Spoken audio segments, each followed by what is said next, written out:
তা আমি আবার জিজ্ঞেস করলাম পকেটে সাপ টাপ নেই তো তোমার? আমি ওই যে একটা অ্যাওয়ার্ড দিলাম আদনানকে। আদনানকে আমি চিনি, আর অনেকেই আছেন আদনানের মতন, আদনানকে আমি চিনি। এই বিষয়টি নিয়ে এই যে ও এখন আমাকে, আমি বললাম যে কি খবর, ও আবার আদনান কোথায় গেল? আদনান ওই যে আদনান। আদনান ও আবার সাপ ধরতে পারে। তা আমি আবার জিজ্ঞেস করলাম পকেটে সাপ টাপ নেই তো তোমার?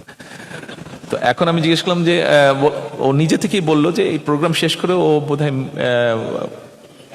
কেরানীগঞ্জ যাবে, কোনো একটা বাড়িতে সাপ ঢুকেছে।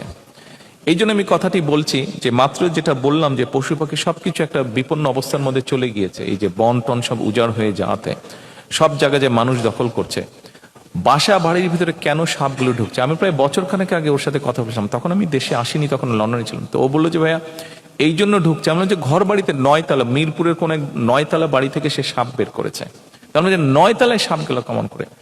বলে যে কি করে গেল বলতে পারি না, তবে যেটা হচ্ছে যে সব জায়গায় আস্তে আস্তে মানুষ ঢুকে যাচ্ছে। যে জায়গায় সাপ বা পোকা মাকড় এগুলা ছিল, মানুষ এখন ওদের জায়গাগুলো দখল করছে। তো ওরা যাবে কোথায়? ওদেরও তো বাঁচতে হবে, যতক্ষণ বেঁচে থাকবে ওদেরকে তো ঢুকতে হবে।